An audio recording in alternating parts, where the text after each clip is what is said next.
Yes, we are now recording. Thank you, Jessica. Okay, thanks everyone.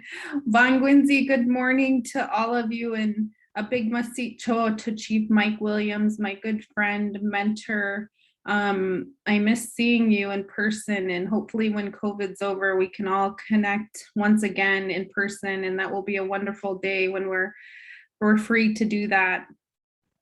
Just let me share my slides briefly.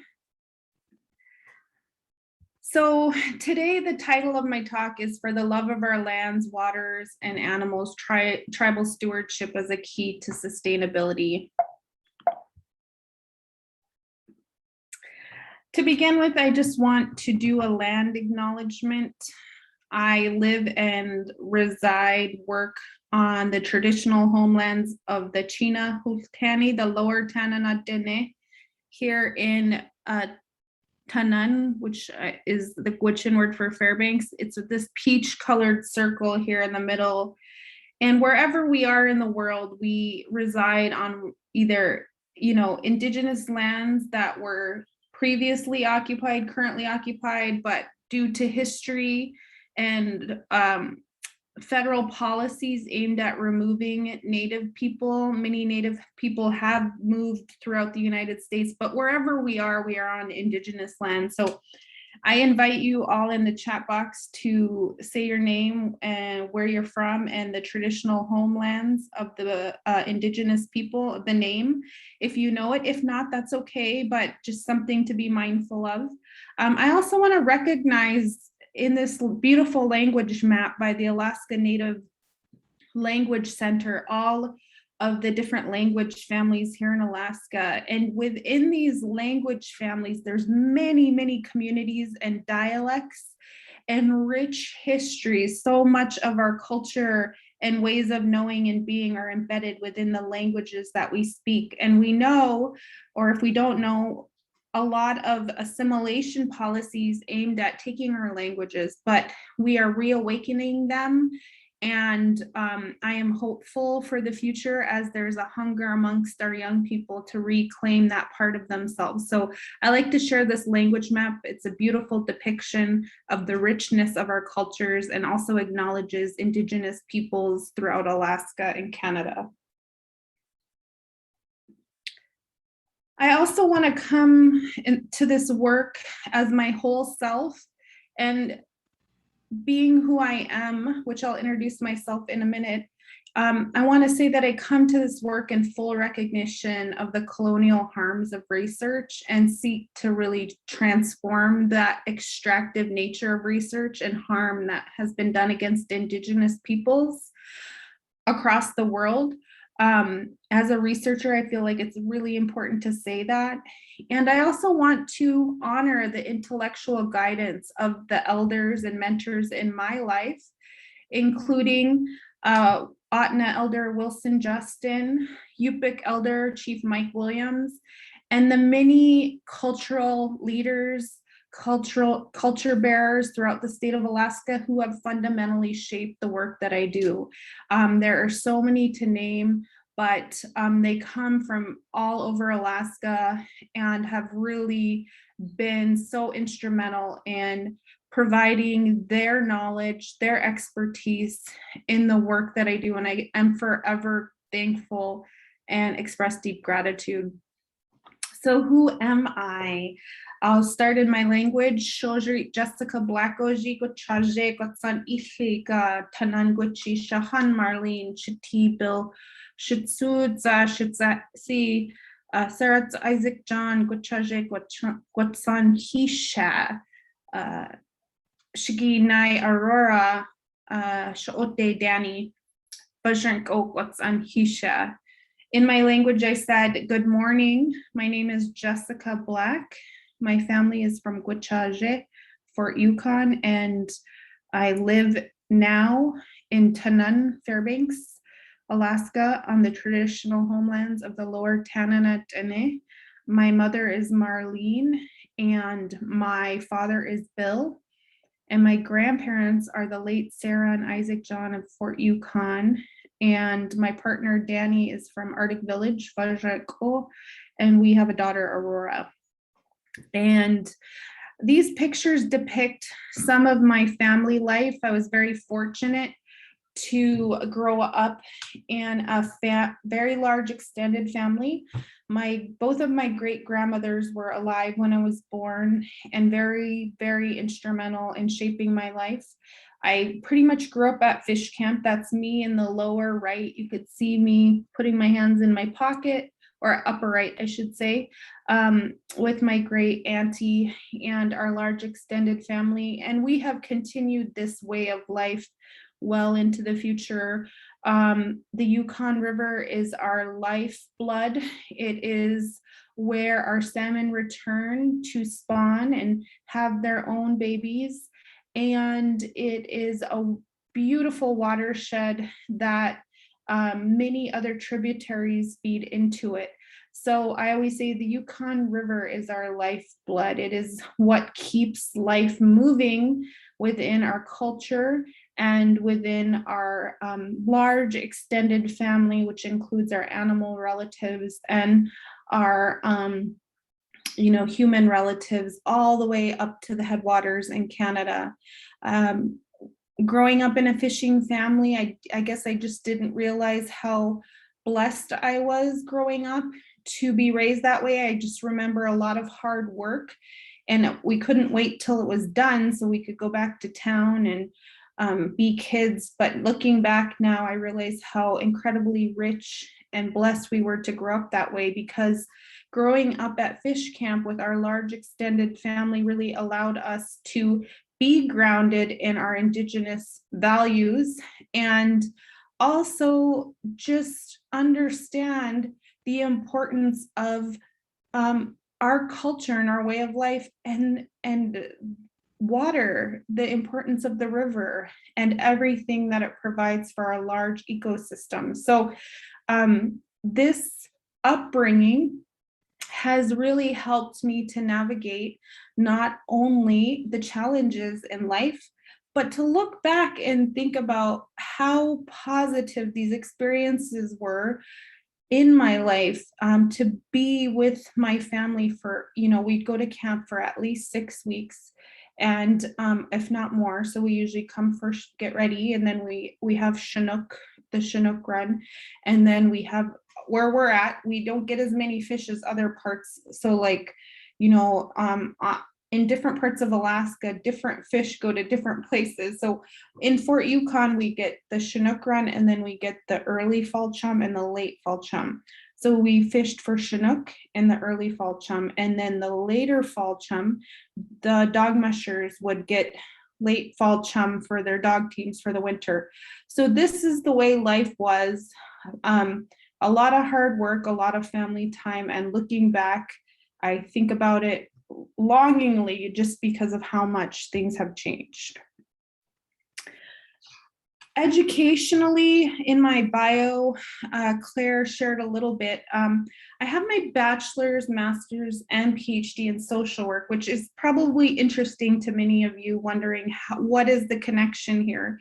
I studied the topics of governance and well-being for my dissertation. So I was looking at how governance, both at what does that term mean to Native people, and why is that important for well-being? So just to give you a little bit of background, at this time that I was going for my PhD in 2009, prior to that, there was an issue in my home region, the Yukon Flats, where there was going to be a land trade between the Alaskan Native Corporation in this region, Doyon, and U.S. Fish and Wildlife Service, who owns a lot of land in the Yukon Flats Wildlife Refuge. This proposed land exchange caused a lot of, I wouldn't say uproar, but concern, because that wildlife refuge is, again, home to many watersheds, but also life, right? It's a huge breeding ground for not only fish, but birds and migratory birds and moose habitat and beaver habitats and all of the beautiful animals that live in that ecosystem.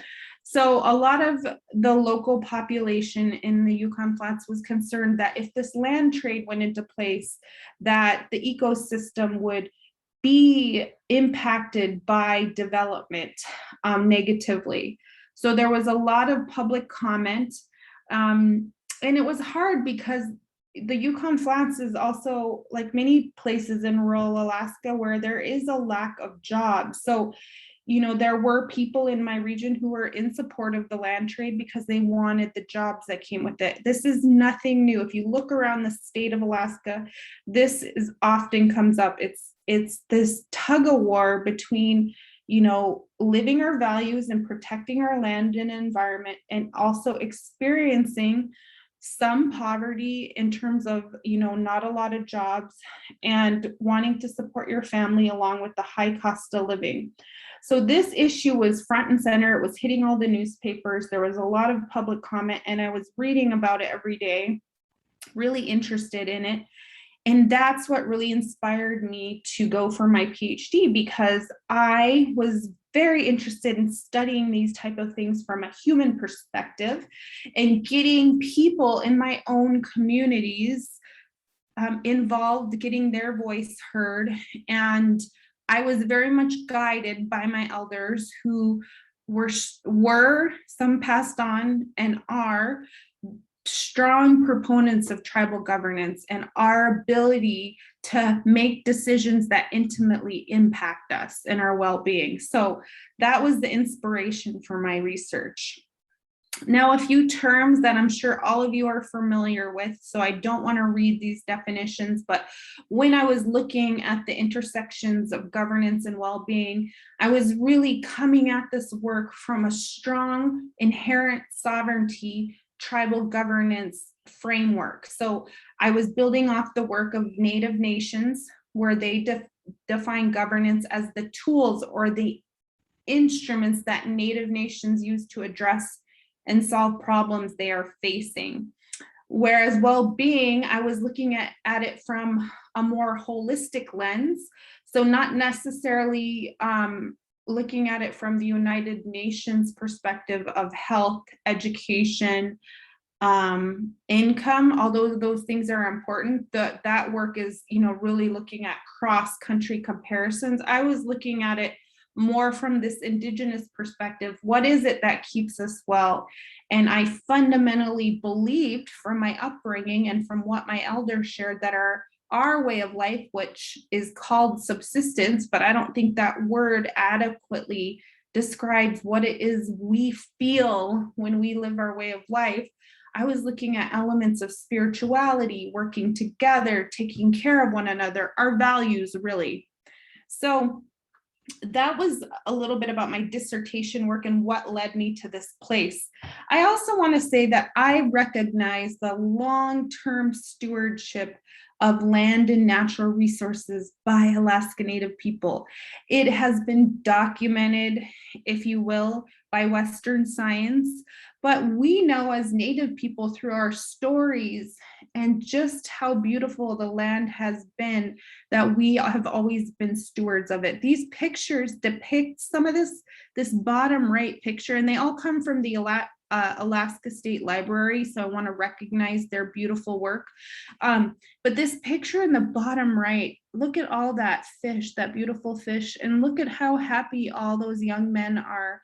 And that to me really captures the essence of why I do this work. It is what brings wellness. It is what keeps our communities together. It is what gives us purpose and meaning in life as Native people. So I have to say that Indigenous peoples throughout the world have been doing this for millennia, and we've done it despite social upheavals that have come into our communities. And this beautiful quote by Barnhart and Quigley in 2005, the late Dr. Oscar Quigley, really captures it, that we have sustained and we've experienced colonization of our children through like boarding schools and, through just really harmful things done to our environments, and yet we're still here. So, I come to this work with a positive mindset too, despite our challenges, because our challenges before us are really big.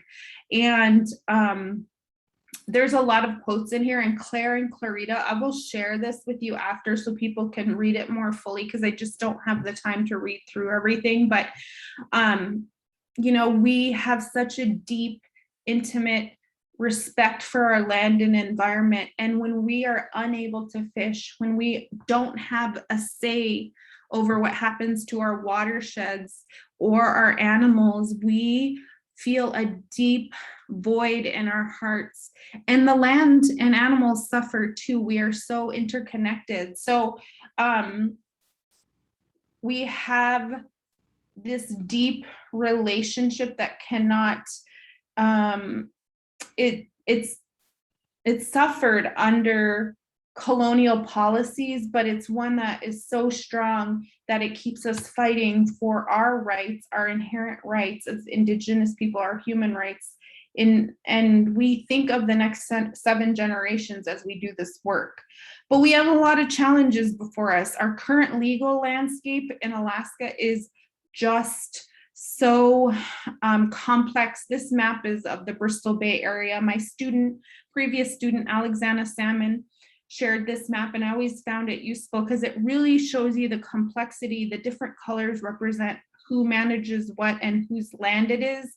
And all you really need to know is that's what the legal landscape looks like in Alaska. We have a state government, a federal government, we have tribal governments, there's 3 sovereigns, and yet we don't all have equal decision-making power. Though we as tribal governments are sovereign, federally recognized, we are not brought to decision-making tables in the same way the state and the federal government are. And we've really had to fight for our fundamental rights. And it's the complexity of it is really frustrating. Not only do you need to know what land you are on in order to be in compliance with federal or state rules, it depends on the species too. So if you're hunting birds versus fishing, or hunting moose versus birds, you have to know all of the laws or you will get ticketed and fined, your nets taken, your guns. I mean,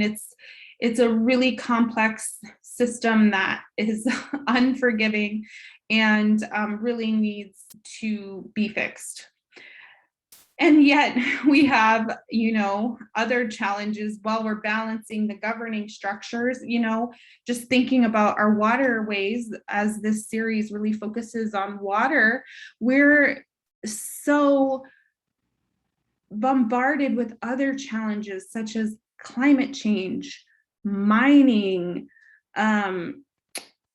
heat stress to our salmon, and I'm just going to say it, racism, a very racist system that doesn't fully understand the history here in Alaska, the inherent rights of Indigenous people. If you look at this earlier this year, the Mi'kmaq people in Nova Scotia experienced a lot of racism when they were harvesting lobster as part of their own inherent rights to fishing, and their building was burned down and they were targeted with racial slurs and mobs of people outside their building trying to stop them from fishing. So our challenges aren't things of the past, they're every day. These articles come from different newspapers throughout Alaska. We are experiencing challenges in real time and they directly impact us. On the Koyukuk River, which is a tributary of the Yukon, 2 years ago, we had a summer chum die-off by the hundreds of thousands due to heat stress. And so that is just, when I see this picture, it makes me want to cry, because they're not just salmon to me. They are such an indicator of the larger world that we live in. And they tell me that the water is too warm. They tell me that their whole ecosystem is not doing well. And that is a huge problem to navigate. So we have those challenges. And then we also, are dealing with policies that make it really hard to fish. So there's work coming, work done by Dr. Courtney Carruthers and Dr. Rachel Donkersloot, Danielle Ringer, called Graying of the Fleet, where it talks about the rising cost of access rights to commercially fish in Alaska. We used to have a large number of Alaskan Native commercial fishermen, small family operations that really helped not only the social and cultural fish aspect of fisheries in the communities, but brought in some income to families who are able to do some of that commercial fishing. But those permits prices have since increased through limited entry policies, and many of those permits have moved outside of the state. It's a big body of work, and I'm not doing it justice at this moment, but it is a huge problem that impacts our communities, as well as the broken system on the Kuskokwim and Yukon rivers, where as Native people were the original stewards of this land, and we are not afforded the right to be who we are through hunting and fishing. We've been ticketed, fined, and even if we are not ticketed and fined, we have been targeted as it's the internalized depression that's almost the worst, of being afraid of being ticketed and fined for just being who we are. I'll give you an example. Not this past year, we didn't have any openings on the Yukon for fish, but 2 summers ago, we had one 12-hour opening, and I kid you not, we pulled our net, and like 1 or 2 minutes after we had to pull our net, an airplane flew over us. So that is just, the level of scrutiny, and also just, I don't even know what to call it. It's just, it makes you afraid to make any mistakes. And you're learning, right? You're learning and you're growing as you do these things, fishing and living, and yet it's just a system that's broken. And this year, like I said, we didn't get to fish at all, and I can't even really talk about it because it hurts so much to just, my daughter asked me, she's 6, why didn't we go to fish camp? And I didn't know what to tell her, because the governing system is just too much for her little 6-year-old brain and heart. But you can see from these articles, it's just hits home when you think about the fabric of our culture coming apart. And that's a quote from Ben Stevens. And then the community meetings, there was a lot of frustration expressed. So we have a lot of present day impacts, and we know that water is life. The whole movement with the Dakota Access Pipeline that really brought that term to life, that our water is the centerfold of our life, the centering foundation. We can think of it as even the blood in our bodies. It is representative of everything that connects us to the fish, to the animals, to the wildlife. We cannot live without water. And so what can we do? We are faced with these huge challenges before us, almost too many at once, because I'm not even talking about like our challenges in education and our challenges in child welfare and our challenges, in every other aspect of our lives. But when I think about the challenges before us, it can seem overwhelming, but I hold sacred to my heart the good work that's going on. And so I'll keep it centered on fish because that's kind of how I think in the world. We have the development of 2 fish commissions, the Kuskokwim Intertribal Fish Commission, which Chief Mike Williams is a fish commissioner. He helped form it. I don't want to speak too much because he could give us all a lesson in the Fish Commission. He is our teacher, but you can see that they were established in 2015 because they wanted to ensure that they could be co-managers of the fisheries, because who better to manage the resource than the people who have stewarded it for 10,000 years, right? So in 2016, they did this memorandum of understanding, and it was adopted by the Fish Commission and the U.S. Fish and Wildlife Service. And it was intended to meaningfully integrate Kuskokwim River tribes and the management system, and to cooperatively manage the Chinook salmon stocks, and also insert tribal sovereignty as a large part. There's a lot more information that you can read at the kuskokwimsalmon.org. They have a beautiful website. I want to recognize all of the fish commissioners who put in the hard work to form that wonderful fish commission. And it's, as we know, it's more than just about water.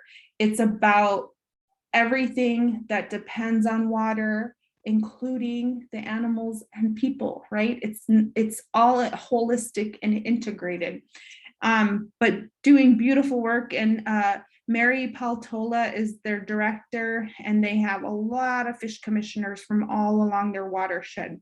So doing beautiful work. I had a chance to go to Bethel a few years back and do a dialogue with some of the fish commissioners on their ideas for more inclusive Indigenous governance and management, and that was really amazing.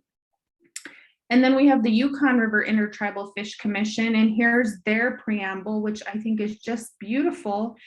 We, the tribes, First Nations of the Yukon River and its tributaries, proclaim that our fisheries are essential to our cultural, nutritional, economic, and spiritual well-being and way of life. We recognize our responsibility and authority to exercise our tribal rights as stewards to our traditional territories and resources. Since time immemorial, we have properly cared for fisheries of the Yukon River and its tributaries, but for the past 100 years, US, Canadian, and state of Alaska have usurped management with no deference to tribal governments. We commit to conserve, restore, and provide for tribal use of fisheries based on Indigenous knowledge systems and scientific principles. Founded on tribal unity, we formed the Yukon River Intertribal Fish Commission for the health and well-being of our tribal members, our future generations, and all Alaskans and Canadians who rely upon the health of the fisheries. What a beautiful preamble. And the piece about unity, you know, when we think about watersheds, you know, salmon know no borders. Fish know no borders. So we've worked really hard on the Yukon River Fish Commission to form meaningful relationships with our Canadian relatives across the border. In fact, as a Gwich'in person, a lot of our relatives live in Canada. So that border that's there, it really doesn't mean a lot to us because it is a man-made border. And it has created a lot of challenges as far as seeing our families and relatives and sharing food. But what I will say is the Yukon River Intertribal Fish Commission has worked really hard to establish good working relationships with our relatives in the Yukon. And we don't always agree on things, but we sit down and we really try to talk things over through strong dialogue. And we got a chance to travel to Whitehorse two winters ago and meet with some of our Canadian First Nation relatives. And we had a dialogue about the challenges that we experienced, the strengths that we have, and how we could forge a path forward for the love of salmon. And so it was a very deep conversation. It lasted all day, and we spent a few days with our relatives over there. And they had an artist there that she drew as we talked, and there were several images she came up with, but one of the most powerful images was this one: "If there's no fish, we die." And it still brings tears to my eyes because it's so much more than a salmon, right? It represents our lives as Indigenous people and our connection, our deep spiritual and cultural connection to our fish and to our water and everything that we survive on. It's no coincidence that most Alaskan Native villages are along watersheds, because those were traditional areas that people hunt, fished, gathered, or they have spiritual significance. So when we did finally settle from our nomadic lifestyles, most villages were formed along watersheds. So just something to think about, that deep long-term connection. One project that I'm working on that really aims to address some of these inequities and also the challenges before us with declining salmon populations, just lack of Indigenous participation and management, not because we don't want to, but because we have not been invited, and our declining populations of fish, is the indigenizing salmon science and management. And this project really is addressing the inequities in the salmon system, and that we recognize that a lot of these inequities stem from a history of colonization and perpetuated in the current system through marginalizing tribes and Indigenous people, criminalizing and restricting fisheries, and dispossession of commercial fishing rights from Alaskan Native families. And so our goal in ISM is to document the breadth and depth of Indigenous values, knowledge, and governing systems connected to salmon across Alaska, and to use this wisdom to improve current salmon science and management processes for all.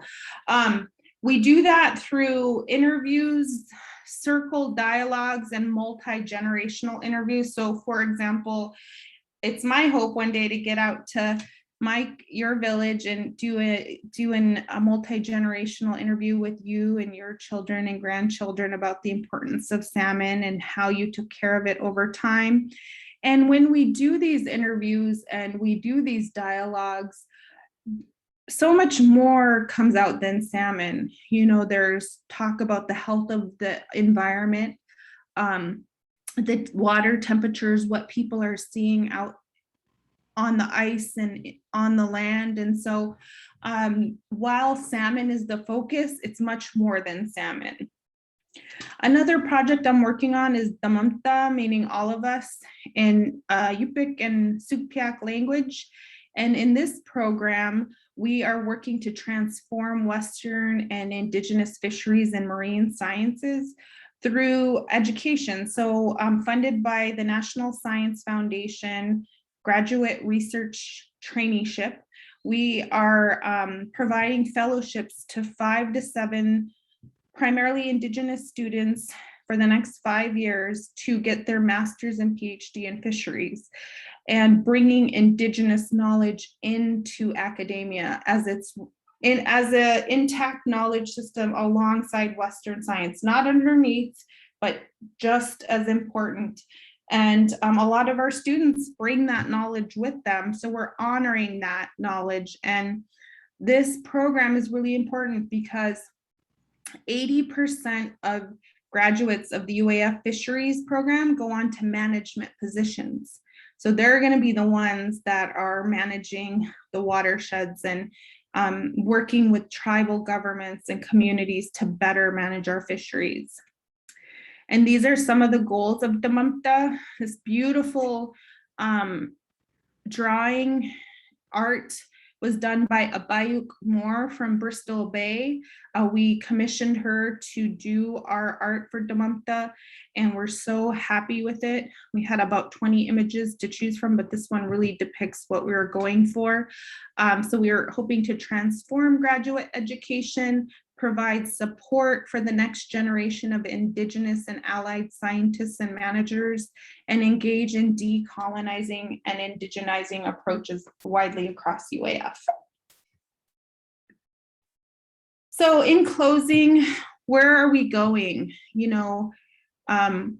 We are hoping, all of us, Damamta, that there can be official and legal recognition of Alaskan Native stewardships, rights to hunt, fish, and share, and governance over these systems. Support the work of the Yukon River and intertribal fish commissions. Doing this will ensure waters are protected, because we as Native people know that without healthy waters, we don't have healthy fish, we don't have healthy animals, and that our waters need to be healthy for our land to be healthy. Support our young Alaska Native and Indigenous students pursuing fisheries, ecology, and other Western science-based disciplines that have a direct impact on our community. In our communities, you know, a lot of the jobs are government-related jobs, so like school teaching, wildlife managers, BLM coordinators, Bureau of Land Management. So we need to support our young Alaska Native leaders to pursue their education, because they're already grounded in their Indigenous values, but they're just going after that Western education so that they can step into those leadership roles. Research in Indigenous communities by Indigenous peoples, led by Indigenous peoples. So, you know, if you're a non-Native scholar ally, you know, work with your Indigenous leaders and communities to do the right kind of research that helps the community, and where the data stays in the community and isn't extracted, but, you know, meaningfully, research that's meaningfully engaged and has benefit to the community. And then integrating Indigenous knowledge, science, and value systems into institutions such as management systems, but also university settings. That's a primary goal of the work I'm doing. Healing and reconciliation dialogues between different governing bodies to really chart a more inclusive path forward. We can't move forward if we don't recognize the harms of the past or the present and really talk about them. You know, it wasn't that long ago here in Alaska that we have elders in this time that went to boarding schools. And so education has been harmful. We're still experiencing a lot of racism in our fisheries and in our management systems. And so we really need to acknowledge that and engage in dialogues to openly discuss that. Integrate and teach Alaska Native history from the perspective of Alaska Native people, pre-K through college. A lot of what we hear is, you know, say Columbus Day, which I'm glad to see that many people are changing that to Indigenous Peoples Day, but really recognizing true history for what it is and moving forward in a more realistic and inclusive way. I think our children will do better. We see that as they progress in their education, that they tend to drop out.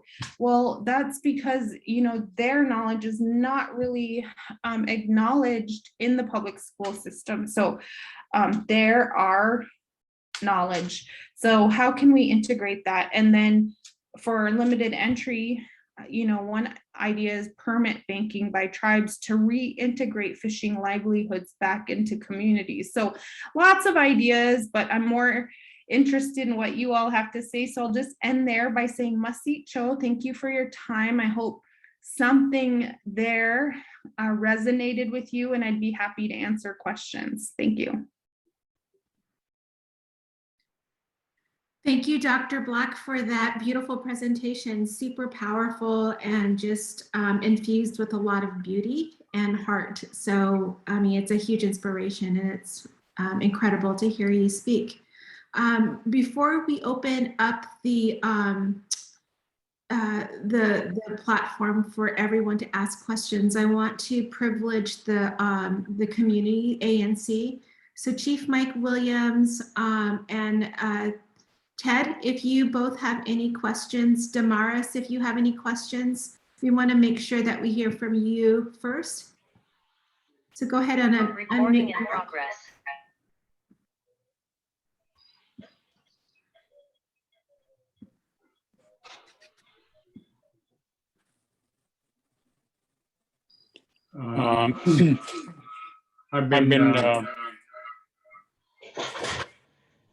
I've been cutting off on with this Zoom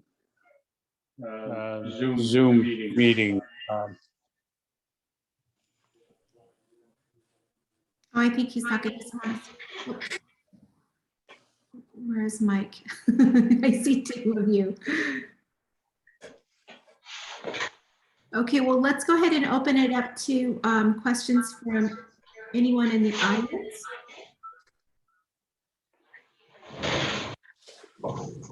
Just go ahead and raise your hand or unmute your mic if you have a question for Dr. Black. Oh, and we'll stop recording.